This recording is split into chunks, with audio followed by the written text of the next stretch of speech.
good evening, and welcome to We Drink and We Know Things. I'm Carrie, and Kevin's over my right shoulder doing something weird. I'm not sure what. Can you say hi? Hi. Anyhow. And I'm going to apologize immediately for the lack of professionalism that you're going to experience tonight. That's just how you are. Well, yeah, but I mean, some people, if there's anybody listening for the first time, hey, Beard, glad to have you back. If there's anybody listening for the first time, they may not know us and think that this is a professional gig. I mean, it always hurts the first time. It didn't hurt me the first time. Did you do it wrong the first time? Probably. Yeah, I remember you were talking about that. Like, it's not supposed to hurt for the guy, just saying. Well, I didn't realize that the hymen was that, strong. Well, I mean, I broke my own, so unintentionally, but yeah. No, I was, pushing into it, and it was, hurting. It was, so hard. It was, I wonder if that's normal. Hey, Kit. Kit, see, did you hear what Kevin just said? This is something we need to discuss tomorrow night. So... Well, I've heard that, obviously different people are different, but, it was really strong, and, Didn't you say it was, you felt like it was, sort of partially separated or something? Like you were hitting, a membrane that was, just hitting, the tip of your... This is not me, FYI. I was no virgin when he came across me. Just saying. Don't do that. Because it was like a tube with a string along the middle. And right. if you, tried to, push a sausage through and it hit the string. That's what it felt like. Interesting. And you're like... and it's I thought this was supposed to break when you hit it. Right. You hit it a bunch of times, and it just hurts. Well, both of us. Was she tight? That's what Kit's talking about right now. She said that I think it depends on the size of the man and the female tightness. He's stopping and considering. So he was quite young. What were you, 19 when this happened? What were you, 19, 20 when you first had sex? Yeah. So she said that I think it depends on the size of the man and the female tightness. Because we're talking about the hymen. Makes difference though. I don't know either. I don't know about the hymen either. I don't know. Like I said, I broke my own when I was 13. Did you feel it as a? No, I didn't feel anything. Except for pain. Oh. I didn't put my finger in and do it. It wasn't that. That's not what happened. So I wouldn't have felt anything. Sounds like it was probably fairly weak then. Oh, sorry that my hymen was weak. Rude. I don't know how we got going on this. Holy shit. How the hell did we do this? This is normally a Monday night type of thing. Ay. Oh. Okay. Yeah.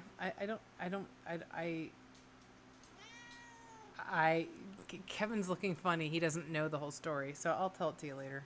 Okay. He's like, sure. What? way to confuse him, Kit. So I'm drinking. I'm being boring again, and I'm only drinking. Tell 'em we're doing the rocks. What are you drinking? Woodford Reserve on the rocks. Woodford Reserve on the rocks. Oh yeah, you told me I was supposed to taste that. On one big rock. One big rock, yeah. No, the big rock is kind of small. It doesn't smell as bad. She's not a fan of bourbon. This is a Kentucky bourbon. That's not terrible. I would not necessarily want to drink that straight, but I could use that in a mixed drink. A little, not a crazy mixed drink with a lot of stuff, but a little bit, like a Manhattan. I mean, like a Manhattan. Yeah. I think this is actually more expensive than Tullamore. Probably. Well, I'm sure Tullamore is not that expensive, but what I'm saying is it's not imported. That's imported. Yeah. What I'm saying is that it would be now Guinness is meowing. Sorry, we have Guinness meowing, and that's how it started. That's how it was starting. I was starting to say that I am apologizing for our unprofessional situation here, and then somehow we wound up on hymens. Don't know, but that's what happened. So, and then we'll come back to the bourbon in a second. So, as a quick warning, we have 3 pets, right? 3 fur babies. We have Arya and Sansa. Those are our 2 dogs. And then we have Guinness, our cat. And Guinness is now, for some reason, oh, I know why. I didn't feed him yet tonight because he was nowhere to be found when I fed the girls. And now he's coming up on you. Okay. It's a good thing we're not streaming the video. Well, Why? well, you could see Guinness. I don't even know how to do that. We should try it. We can try it next time. Try on a Well, video? we're not going to be here next week because it's Memorial Day weekend. But the weekend after, we can try. So anyhow, so Guinness just jumped up. So he's meowing loudly because he's annoyed because I didn't feed him, but he was nowhere to be found. And now we have Arya shoving her face between us, trying to lick Guinness. And also she has this giant chicken that she walks around with it in her mouth and squeaks it randomly. Well, I wouldn't say it's giant, but It's pretty damn big. it's not like... It's big for a dog toy. It's giant for a dog toy. Okay. Okay, and now Guinness is in my lap, and I'm trying to move my... Sorry, so I apologize if you hear anything crazy. Anywho, so Kit's drinking pink Moscato. Good job, good girl. And that sound, folks, was Guinness's tail in the microphone. Anyhow, and so can you please pet him to keep him happy? Thank you. You gotta pet the pussy? Duh. Again, why are we not doing this tomorrow night? Anywho, the bourbon. So what I was trying to say is that, like, and when you have top shelf alcohol, you don't normally want to drink that mixed with something, right? Because it's better stuff. But what I'm saying is that I would drink this, not straight. It's very different. It's very different from Tullamore Dew. It's not bad. And if there was nothing else to drink straight, I would probably drink it. But this would be good as like a Manhattan. So it's just a little bit of vermouth and some bitters. So I wouldn't really be covering the flavor. Like if you're going to have top shelf stuff, you can still put it in like some of the drinks. When I'm talking about a cocktail, I'm not talking about something where you put 20 things in it and shake it up. I'm talking about like 2 ingredients, right? Like my, 3. So like my extra dirty martinis are vodka, olive juice, and a teensy drop of dry vermouth. A Manhattan is whatever your base whiskey or bourbon might be, scotch, and then a little bit of sweet vermouth. It's supposed to be, I think traditionally it's supposed to be bourbon. Manhattan, right? Right. Well, I would drink it with that, is what my whole point. I'm sorry, we are really digressing. Yeah. Yeah. You are. But I mean, we drink and we know things, so we can talk about drinking. It's okay. When are we going to talk about knowing things? Well, we can talk about that now. So I'm going to warn you guys. Oh, wait. So Kit says top shelf is best straight or mixed with minor other flavors. The expensive liquor should be... I agree. See, Kit, were you a bartender and a bouncer? Because if not, you would have a great... You know what you really could be? You should get a job as a bartender / bouncer. A bar bouncer. A bouncer tender? A bounce tender? A bouncer? Bounce ender? I don't know. Trying to combine bartender and bouncer. I understand that. Yeah, but you're looking at me weird. It's not working. Yeah, I know. Shut up. Anywho, that could be awesome. So we have some actually relatively, unfortunately, this is different tonight. We have some serious things to talk about. I'm not promising they're going to stay serious, but our first... Oh, she did. She helped with bartending on busy nights. See? There we go. Oh, okay. Okay, it does not seem to like that giant URL. What does it say about it? It said, I'm trying to send a URL. It says, are you sure? Sure, let's try. There. That was weird. Maybe okay. just because it's a long way. I don't know. I'm tired of Twitch. I'm tired of all this like stupid stuff. Anywho. Well, it's okay, Kit. We're gonna make things amusing. Don't worry, you know us. So the first article we're talking about, and these are all Kevin's things except for the last 2 that I picked. We only have 4 tonight, but I think they're kind of lengthy in discussion perhaps. So the first one was, and this is Kevin's choice, digital COVID vaccine passports, 5 key takeaways. And the first sentence is, do you feel like a vaccine passport is a fast track to normality or like a dystopia in the making? So I'm just going to read the next paragraph. And it says, the idea of vaccine passports isn't new. but emerging technologies are bringing fresh concerns to light. Despite the existence of traditional paper-based methods, such as yellow cards, that have worked for decades, and I know you, depending on the country that you're flying to, some countries require like proof of vaccinations of other things, and that's where the yellow card comes in. They have worked for decades. There's been a renewed push for technical solutions that could amplify the exploitative and exclusionary risks of digital identity systems.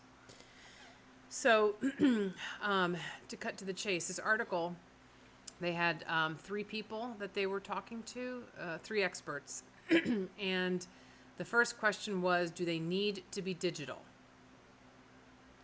And so the first problem is that then everyone owns a smartphone, because digital has to be like something you can pull up on your phone and show someone, right? Right, but if you are, like, you gotta consider the use case, right?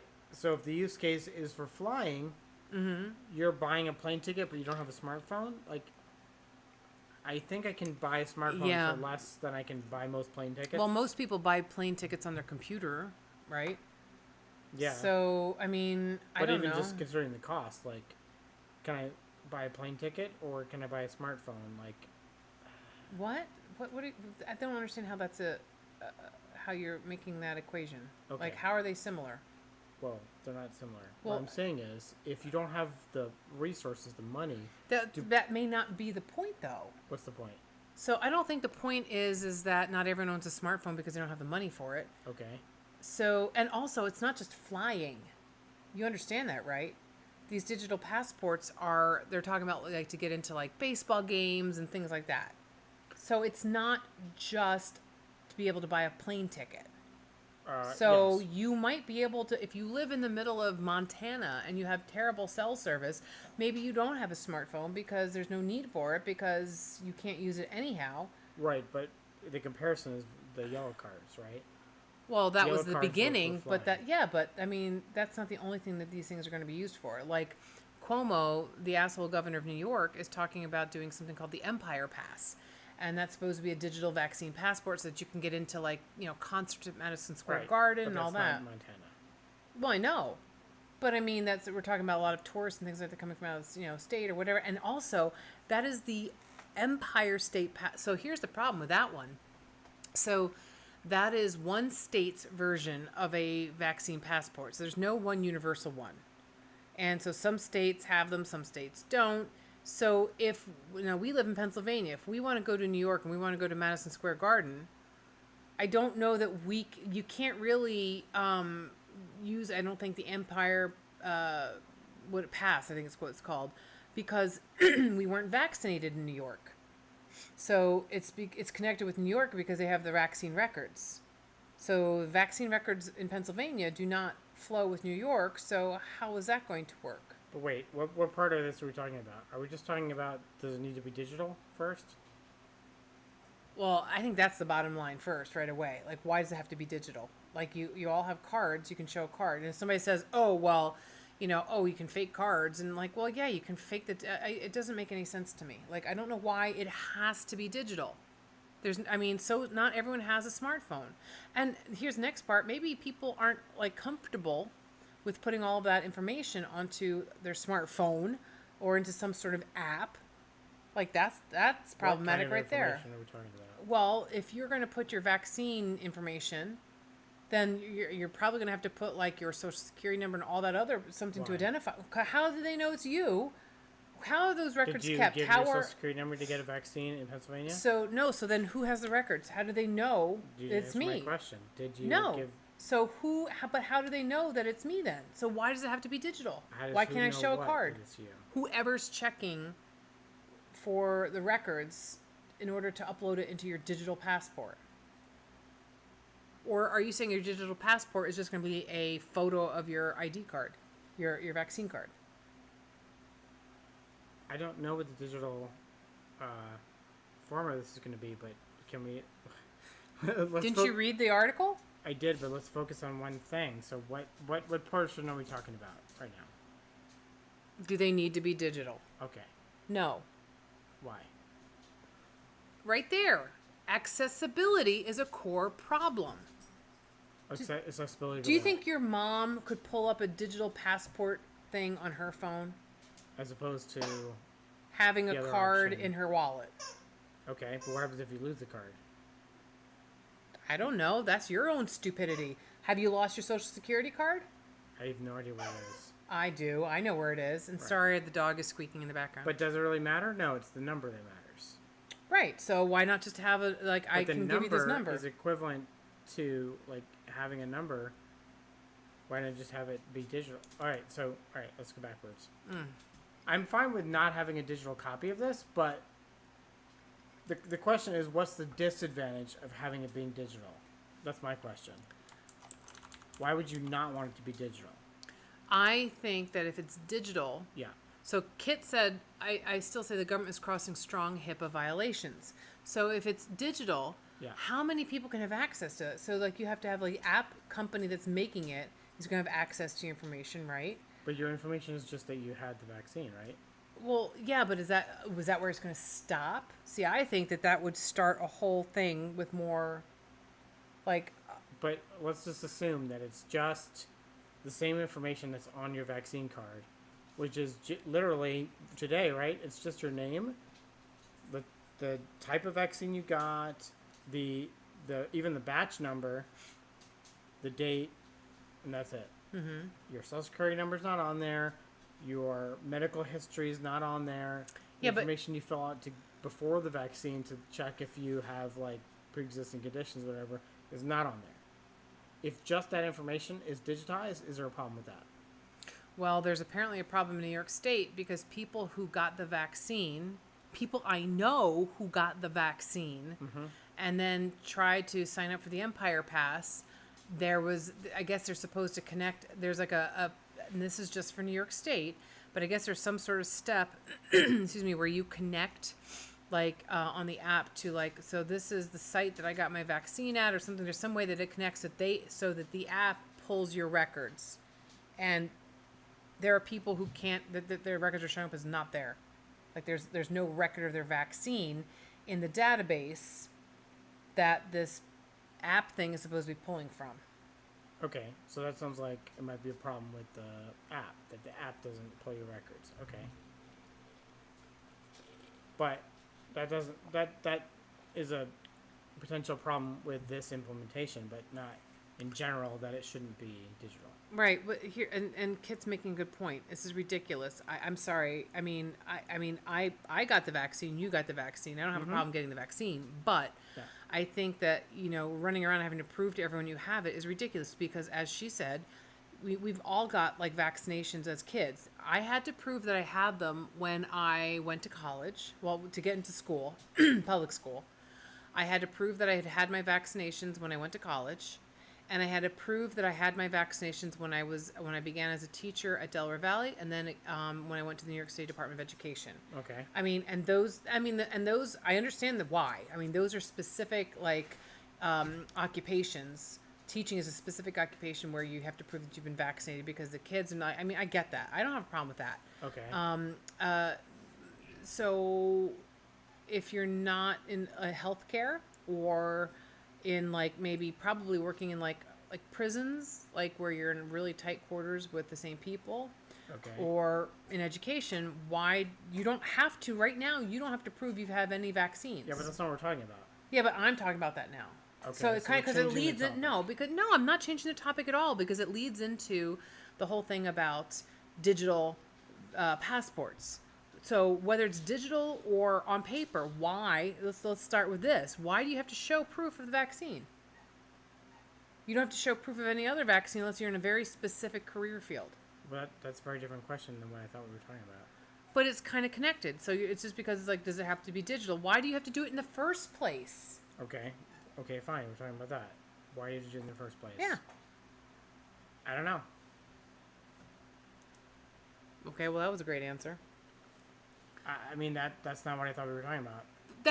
But Kevin, that's the basis. That's where all of these other questions start. Why do I have to prove it to begin with? And then, does it have to be digital? Does it have to be this? And then, like, if you don't have the fact that you have to prove it to begin with, then you don't have this issue at all.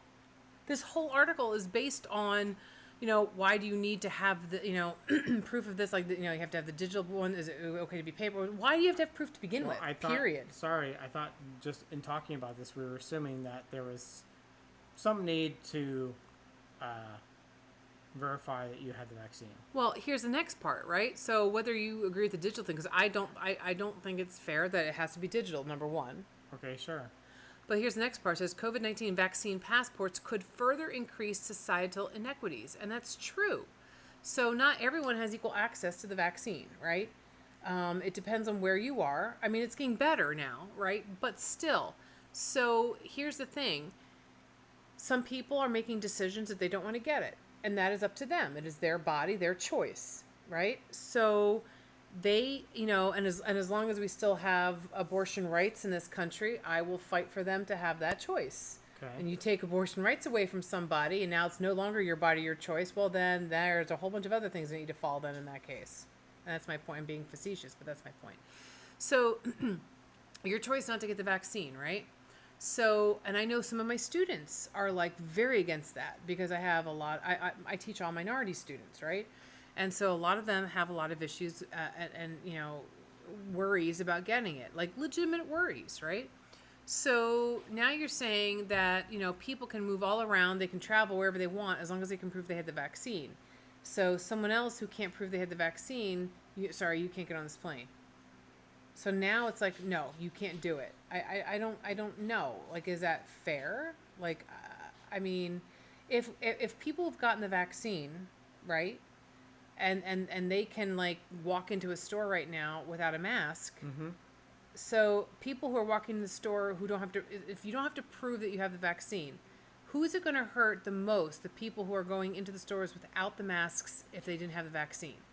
Like, the people with the vaccine are not going to get, if they get sick, it's not going to be nearly as bad as like without the vaccine, right? There's been no cases of anyone being hospitalized or dying after they've been vaccinated from COVID. The people who are choosing not to get vaccinated and are still walking into stores not wearing masks, they're taking a risk upon themselves. Let them. That's on them. That's up to them. They have the freedom to choose that. So, are we talking about now the implication of people basically not getting the vaccine? Because that's like a whole nother thing. No, I don't care about that. I'm just saying that like the article here is saying that discussions about vaccine passports shouldn't be limited to a national context. This is a global problem and it needs a global solution. Without international consensus on when and how vaccine passports should be used, we risk further entrenching global divides, right? So, it says there's huge inequality in how people can travel and move around the world from different places. COVID-19 vaccine passports risk making that worse and stopping people from seeing loved ones for years to come. So if you wanted to fly to, say you had your grandparents lived in Ireland and you wanted to go see them. Well, Ireland is like, if you don't have proof of vaccination, you cannot come to this country. Period. Okay. So, do you get vaccinated so you can go see your grandparents, or do you say no?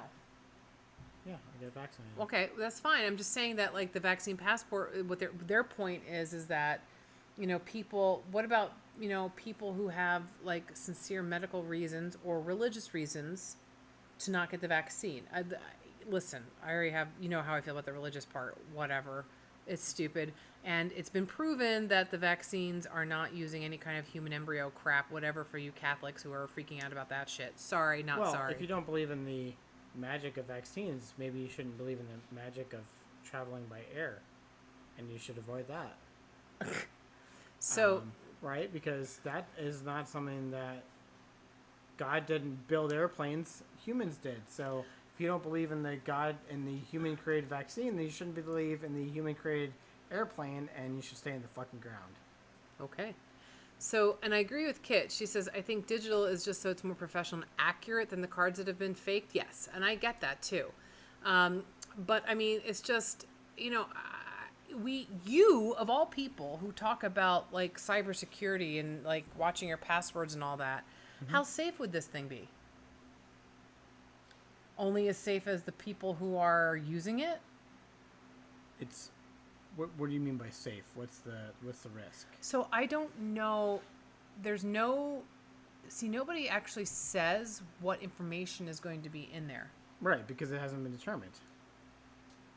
So that I feel like that's a separate discussion, a separate topic, is what information has to be in there. And I understand that there are people that are concerned about a slippery slope, so to speak, of, oh, you need to put in your name and you need to put in the date you got your vaccine, and then like the slippery slope idea would be that like, okay, now you need to put in like your age.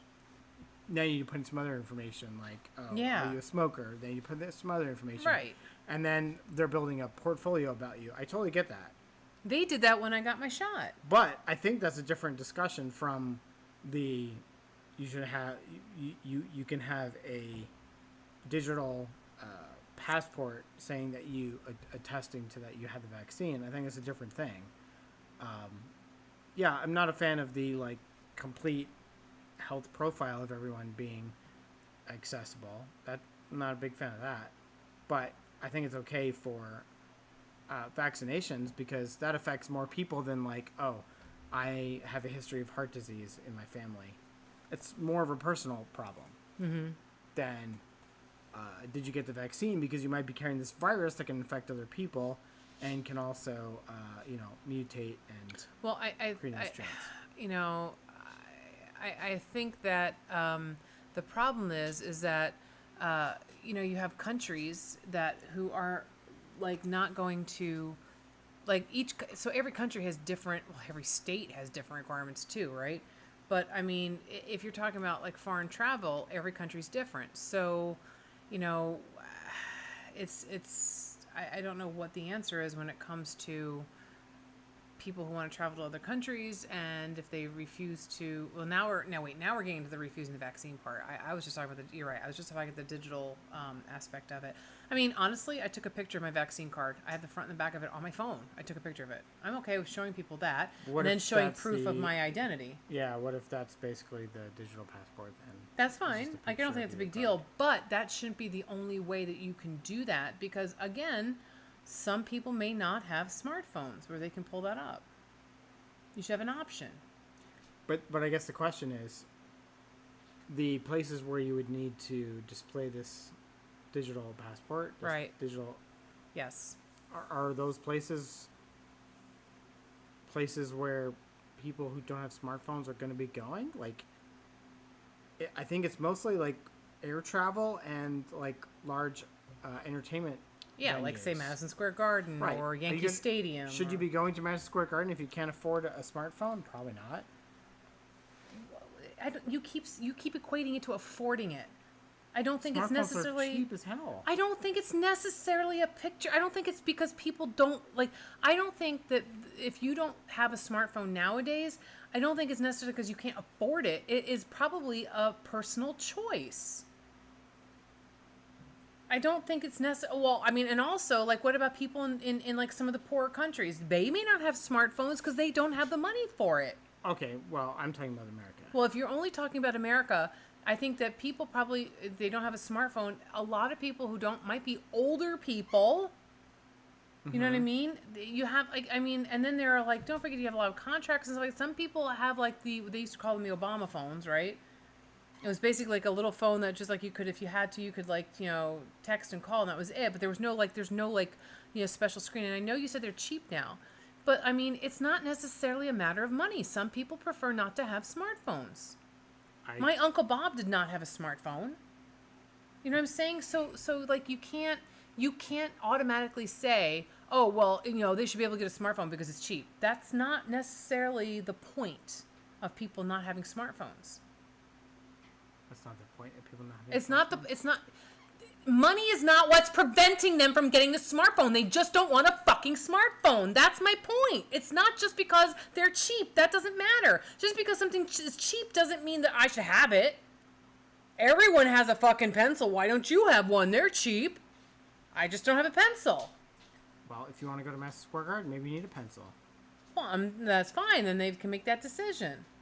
Okay. So if economic... But there should be another... I don't think it should just be one way or the highway. I think there should be... Because look at your passport. Your passport's not digital, is it? Your actual passport to travel is not digital. You have to present that little book.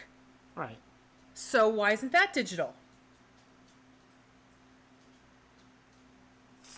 So I'm not saying that a physical copy is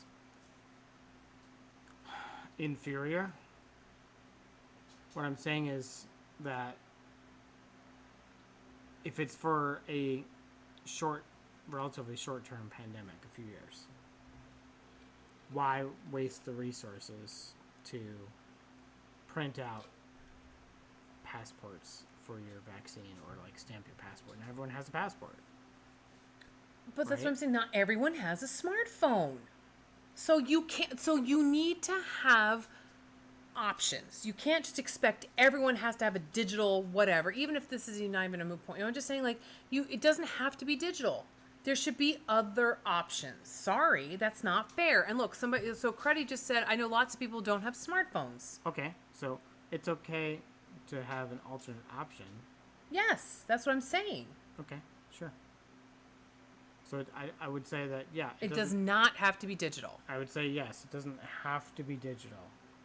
But okay, I would think that most people would choose a digital option. Right.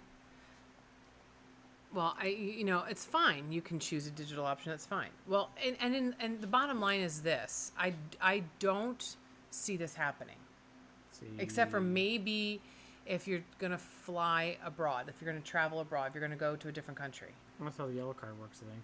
Right. I've never gone anywhere where I needed a yellow card though. So like the countries that I've been to have never required me to have any kind of proof of vaccination. Right. So I don't think this is even going to become an issue. I don't think anyone's going to have a digital vaccine passport because there are too many, there's too many issues with, again, people not having smartphones or people not being willing to do that, or, and my bottom line, again, is this. So I walk into IGA the other day, and they took down all of the mask required signs. I go in, and I walked in the first time, and everyone was wearing a mask. I'm like, okay. So I put it on. I'm vaccinated, but, I know Governor Wolf said you can go in places, but I'm like, I don't know what's happening. I don't want to piss anyone off. I don't want to be an asshole. I'll just put my mask on. Then I went again on Friday, and almost everybody had masks on again. And I'm like, Jesus Christ. So I put on my mask, right? And I'm going through, and I get to the self-checkout, because I just like self-checkout because it's quicker. And I do that, and I also don't like people. And so then I see that as I'm doing this, I looked up and I see a register operator and a bagger, both older women, and both no masks. And so as I pick up my bags, I went past and I said, hey, what's the deal with the mask? Are we wearing them or not? And she's like, the bagger was like, no, you don't have to wear them as long as you're vaccinated. I'm like, okay. And I said, I just don't want to, upset anyone. So now I'm going to walk into places without a mask on. Saturday, we went to a beer distributor. It said, please wear masks. We walked in, and the guy running the beer distributor didn't have a mask on. And none of the people in there had masks on. So we took ours off. We went into a Dunkin' Donuts and that was ridiculous. Dunkin' Donuts needs to get their shit together. So we went to a Dunkin' Donuts / gas station in Tunkhannock, and it on the sign on the door said, please wear a mask. So we put our masks on. We had to go to the bathroom. We go in, and the whole Dunkin' Donuts, and it's a big one, is cordoned completely off.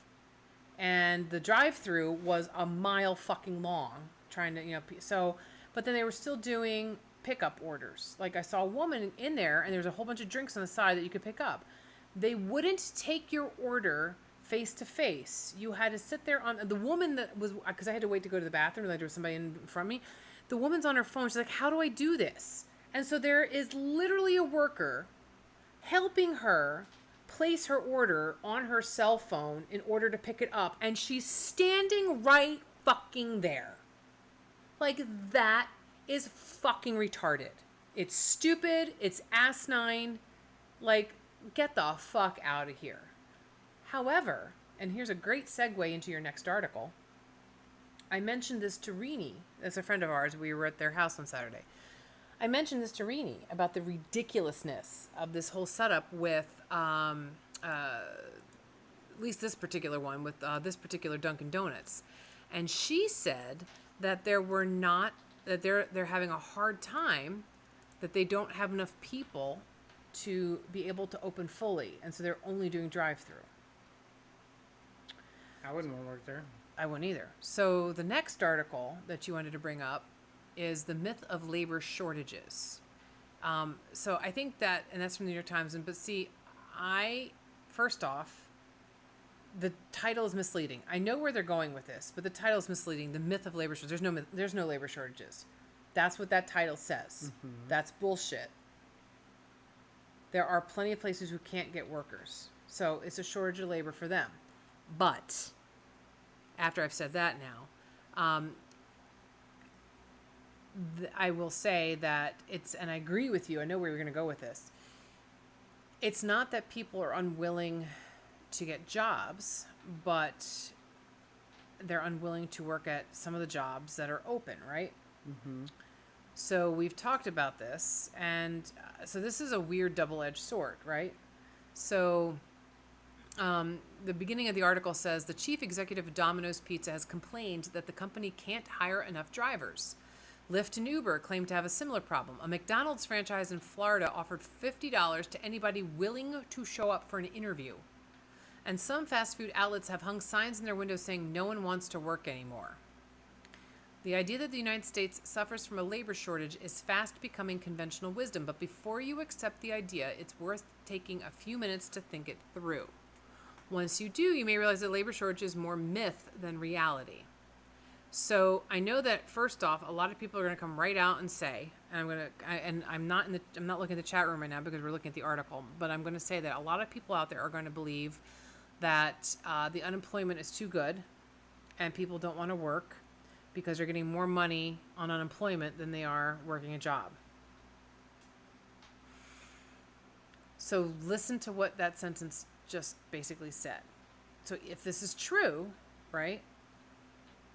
If you were working and you got laid off and now you are expected to get a job, but the job openings are tons of job openings in retail and in the restaurant industry and in manufacturing, all industries that got hit very hard at the pandemic, at the start of it, and then things were shut down.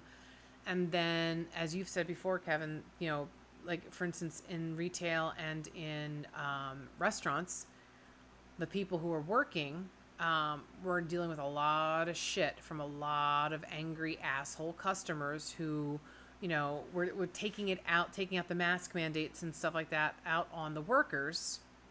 Is it worth your $7.25 an hour job to deal with that? No, absolutely not. And I agree with that. And so, and I know there's a lot of people out there who are like, if you increase the minimum wage, it's going to be, you're going to charge more and people are going to have to, spend more. Do you understand that the minimum wage has been at $7.25 for, what was it we read, 10 years now? Maybe more? It's a long time. Yeah, that's insane. Like $7.25 is not a living wage. And I know people are going to say, and because I used to say this too, I used to say, well, people making minimum wage, you're only supposed to be in those jobs briefly as you work your way up. Like that's more for like teenagers working, summer jobs, or people who are, working at McDonald's or whatever, and then they're going to work their way up into something more than that.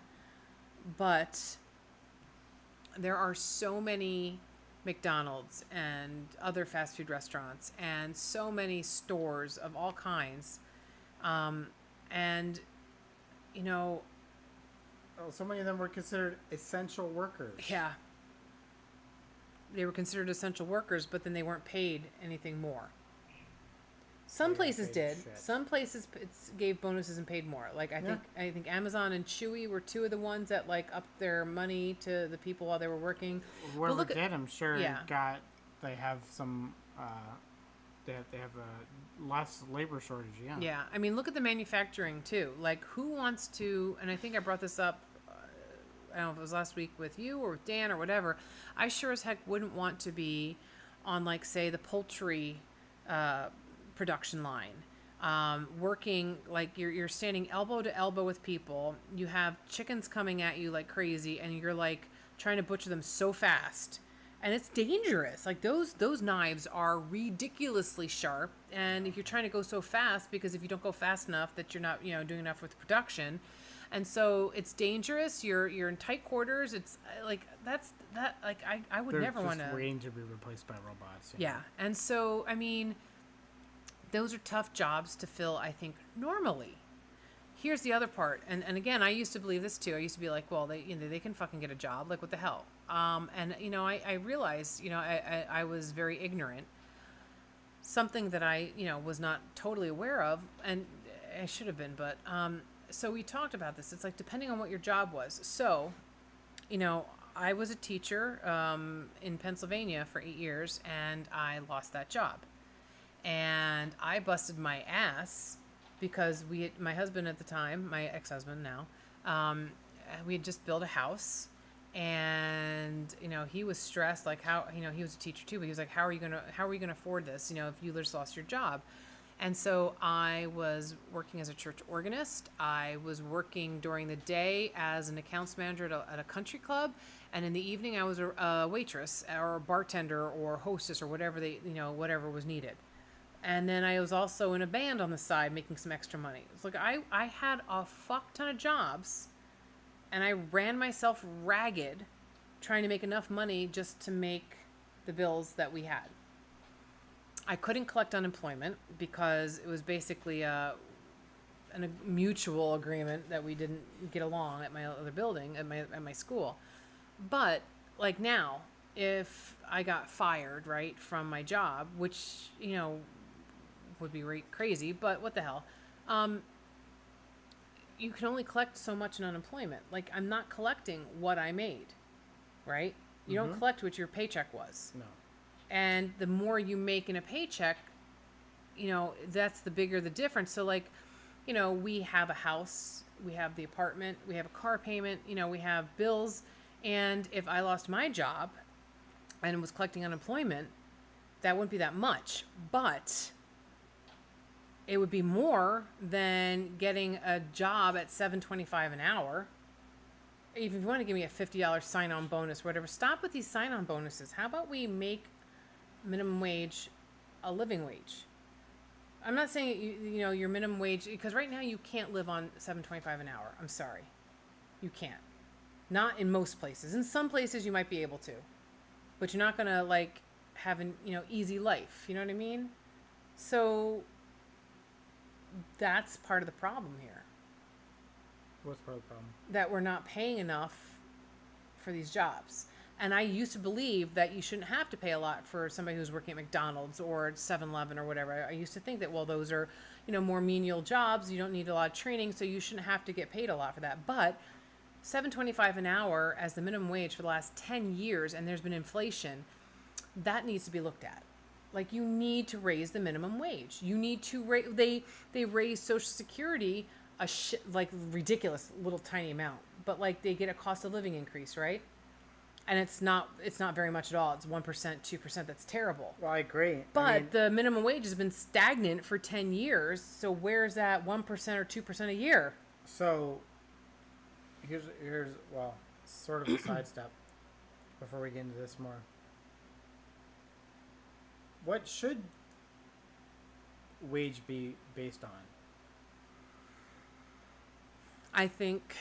Like, what is it worth? Like, doing your job as a fast food restaurant, like, cook, or staying at the register, like mopping the floor.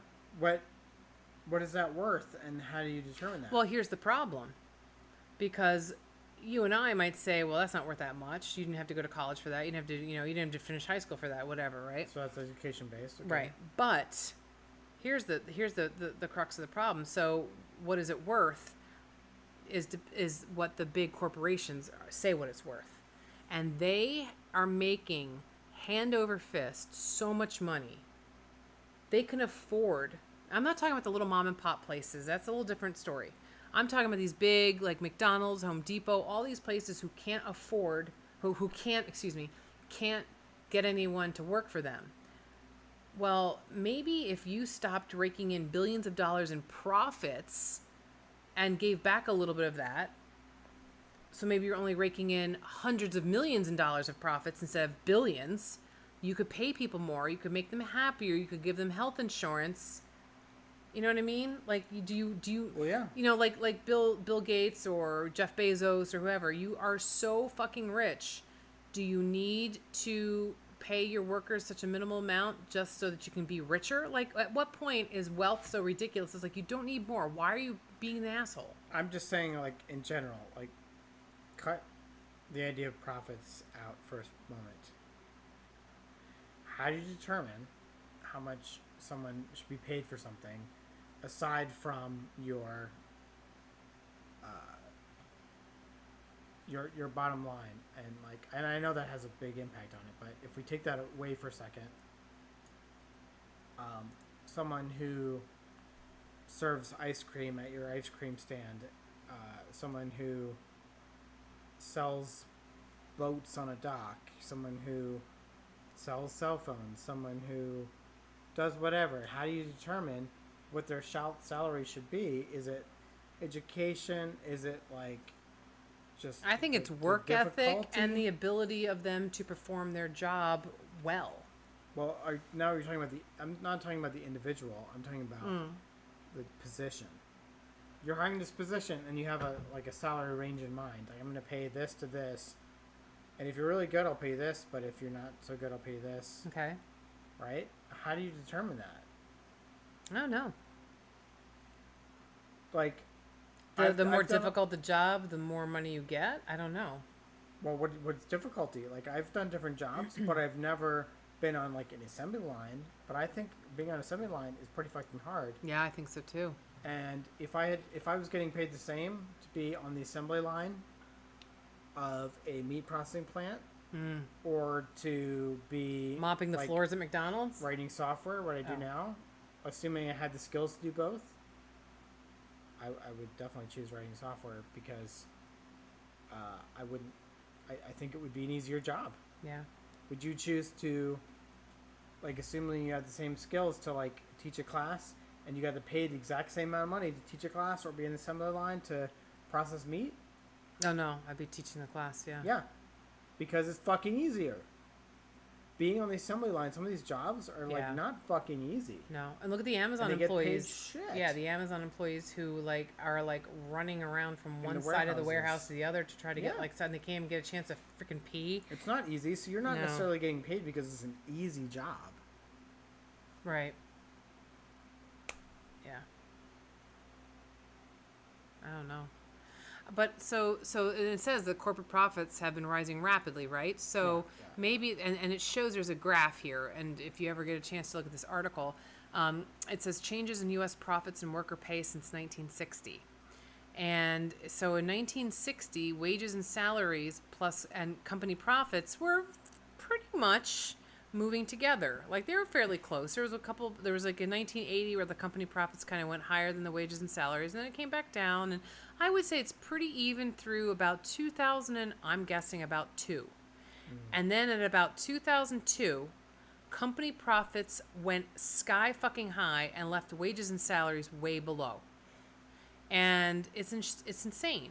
And so companies have responded to the alleged labor shortage by doing exactly, basically saying that, oh, well, we can't afford this. As a result, most companies can afford to respond to a growing economy by raising wages and continuing to make profits, even though it wouldn't be as a crazy amount of profits as before, right? But some companies are saying that, this is difficult. We can't do this. Others have been doing that. So Bank of America said on Tuesday that it would raise its minimum hourly wage to $25 and insist that contractors pay at least $15 an hour. So, you're working in a bank and you're working with money. I think you should make more money because, if you're getting paid shit and you're working in a bank around a lot of money, that means a lot of temptation. This is exactly the problem we had when I worked in Best Buy for like 3 years. A lot of electronics, and Like, this was a time when, like, plasma TVs were coming out, and they were, like, multiple thousands of dollars. And, like, the people that were working there, like, I was getting paid, like, 8 something an hour. And so this is in, like, the early 2000s. This is probably when that spike hit, like you said.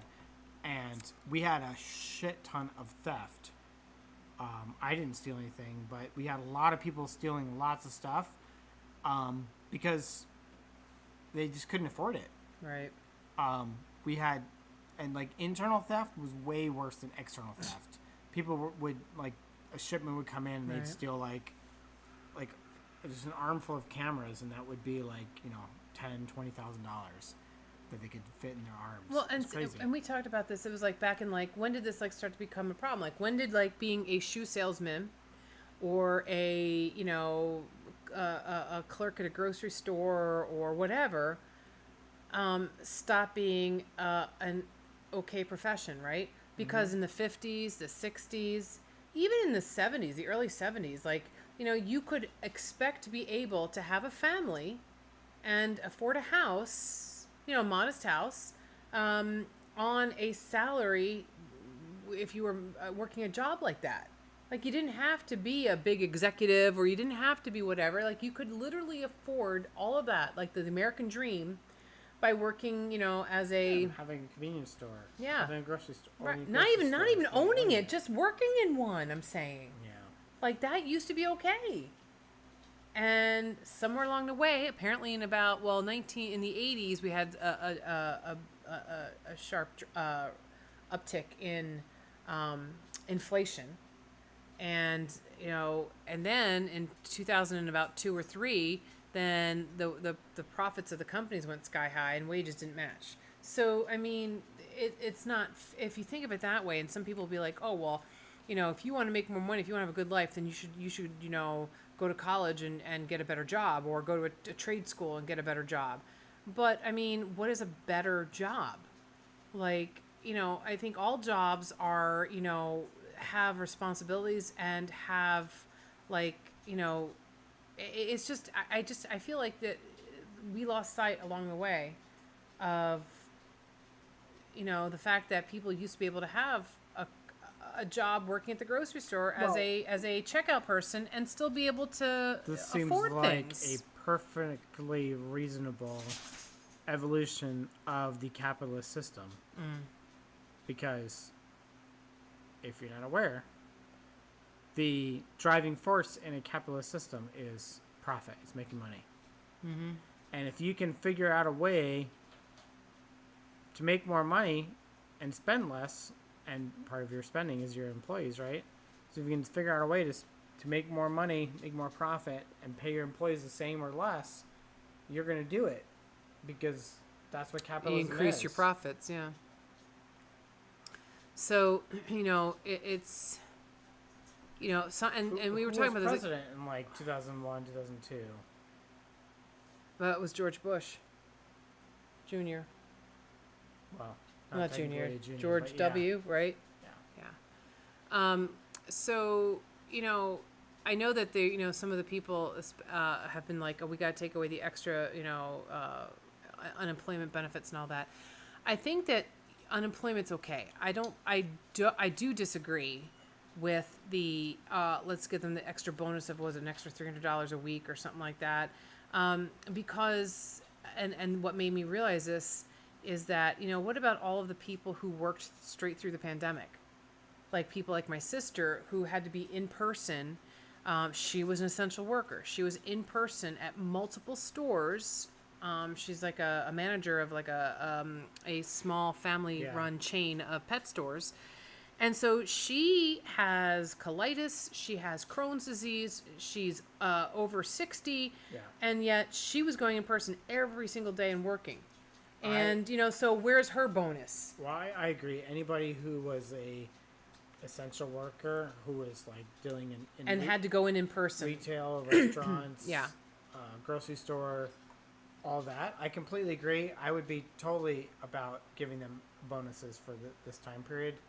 Totally. And I worked through this time period, but I do not consider myself in that group at all. Right. And I worked too, but I was able to work from home. And so I'm not, I'm an essential worker, but I'm not I didn't have to be in person. So anybody who had to be in person. That's the key right I there. would totally be about like giving them like they should have a bonus. Yes, 200%. Stop giving. I definitely. I mean, I agree that unemployment is one thing, but giving a bonus now at this point, no, not now.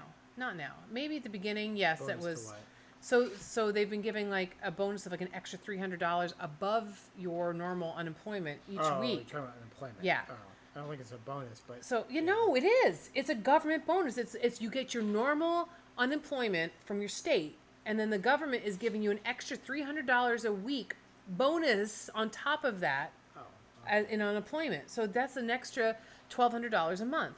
So I mean that's fine for people who, I mean, if you lost your job because of this situation, like, some jobs are not easy to find.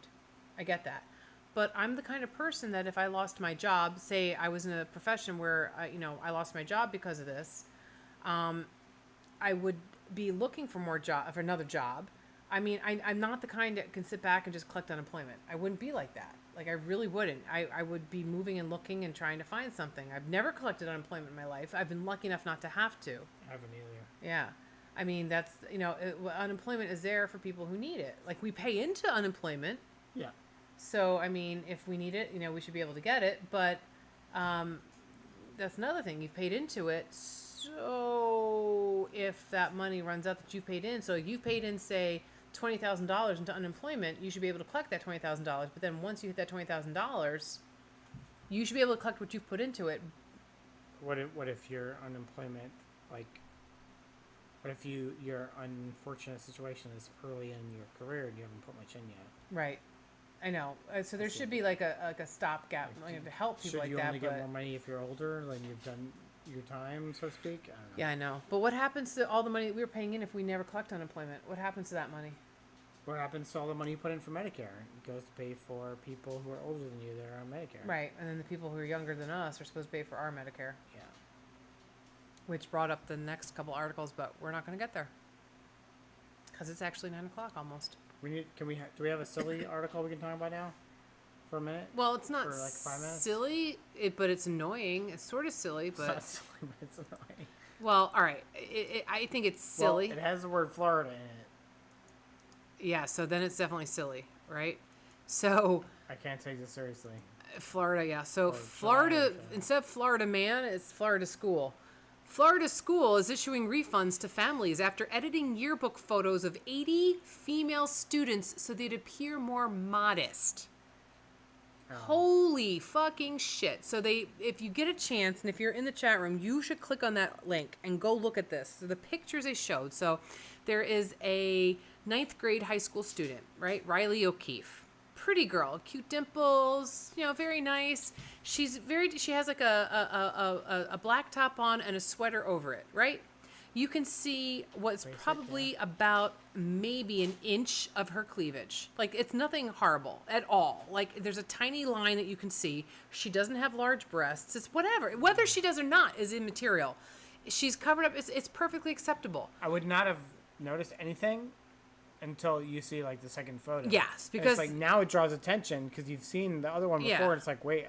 Yeah. So the second photo, so if I can describe to you, they basically took a black box and put it where because her shirt was sort of scooped a little bit. Yeah. So they made a straight, flat, black like box and covered it all the way up. So, like, there was not even the teensiest bit of the crack that shows once your boobs are, like, pushed together. It also not even messed with the oh, yeah, shirt with her here. shirt. Yeah, they fucked up her like, shirt and everything. Different. The shirt, like, it's crease. terrible. I'm not sure why that's changed, but... Well, I don't know, because the person doing the photoshopping is a fucking idiot? Probably. But but it wasn't just her. There were 80 girls, not boys. None of the boys got edited. 80 girls got doctored. Wait. Why didn't they doctor any of the boys' cleavage? Maybe the boys weren't showing their cleavage. I don't know, but it's ridiculous. It's not like she had her. It's literally. These girls shouldn't have been showing their cleavage. Oh! Don't make me come kill you, because that's the whole thing. It's like, it's distracting. To whom? Maybe you should tell the these. one doing the photo editing. Yeah, clearly. really. So maybe you should tell these boys that they need to fucking suck their shit up and like stop being assholes. I thought the girls were supposed to suck their shit up. This is my whole point. This is what pisses me off. It's like, really? It's like, so, it's ridiculous. It's like, it's basically saying that females cannot have breasts. But you're supposed to be able to like have children and like how you're supposed to feed them and all, but you can't have breasts because it's going to upset the young boys and we can't have that. Fuck you, you pieces of shit. Way to go, Florida. Like, just give me one more reason out of 1,000 that I would never live there. Might as well be in a bikini then. Yeah, right? It's ridiculous. And it's just, it sends a message, and this is what one of the parents say, and I completely agree. It sends the message that our girls should be ashamed of their growing bodies. And I think that's a horrible message to send out to these young girls that are going through these changes. Absolutely. And again, I wish I could send you a picture in the chat room, because it is nowhere near inappropriate. You won't see inappropriate, you just see some of the girls in my school and the way they would dress, especially in the hot weather. Holy shit. People in Florida would lose their everlasting fucking minds if they saw them. But yeah, so not silly, but it is silly. It's silly, it's stupid, it's ridiculous, it's misogynistic, and I'm sure it was the fucking high school principal, who's probably a man, or a woman who's like an ultra, like crazy, do-gooder Christian. Sorry, I hate to like use that, but whatever. Anywho, yeah, horrible. Ugh. And I agree, Kit. The boys should have to stop wearing tight jeans where I see a bulge and it distracts me. Yeah, exactly. God damn it, Kevin, put your bulge away. It's distracting. But he's being a jerk. But I mean, I agree 100%. Like, there's no ramifications for boys. None. Because they can't dress sexy. There's nothing they can dress that's sexy. I told you I got in trouble for coming in with a tank top one day. Yeah. We weren't allowed to wear tank tops in school either. How dare you show those guns, Kevin? No, it was for my Harry Pitts. At my what? My clearly lesbian English teacher got offended at my Harry Pitts. You don't have very hairy pits. And, like, I don't know what you had when you were, like, in high school. I was, like, 17 or something. My God. So you probably have about the same amount of hair then, because you have nothing. Like, these are not hairy pits. She was offended. So I had to go and put a t-shirt on. You should have shaved and then cut the next day and see what she did. Well, put your hands behind your head and be like, hey. There were literally girls in the same classroom. Mm-hmm. Again, lesbian teacher, that had like spaghetti strap shirts on. But that was okay. And that was okay because they had shaved. Wow. That's fucking bull. If I'd been your mother, like, I would have been like, what the fuck? Listen, you. Never mind. So I'll be it nice. was okay that I had, and it was one of those like really hot. It was like late May or early June. Yeah. And it was like 90 degrees, and wow. I had like a basketball shirt on or something. Yeah. Well, with that, folks, thank you for listening. Kit, thank you for being there. I got a quick glimpse of my watch, because I have a watch that's connected to my phone, that you had to skip out of the chat room for a little bit for a call. How dare you? No. We really appreciate you being there and giving us some food for thought. Yeah. And, well, that went fast. And now we can go make dinner. And I say we because you're going to help me. I was going to say that's what she said, but it didn't really work out. I prevented that. All right. Well, thank you all. And I hope you all have a great night. And we will not be here next week. No. Because it's Memorial Day weekend and we're going to be possibly camping with some friends, but I don't know how the weather's going to be, and I don't think that we should cram 4 people and 3 dogs into a tiny cabin, so we'll see what happens. All right, but thanks all for listening, and we will catch you in 2 weeks' time. Good night.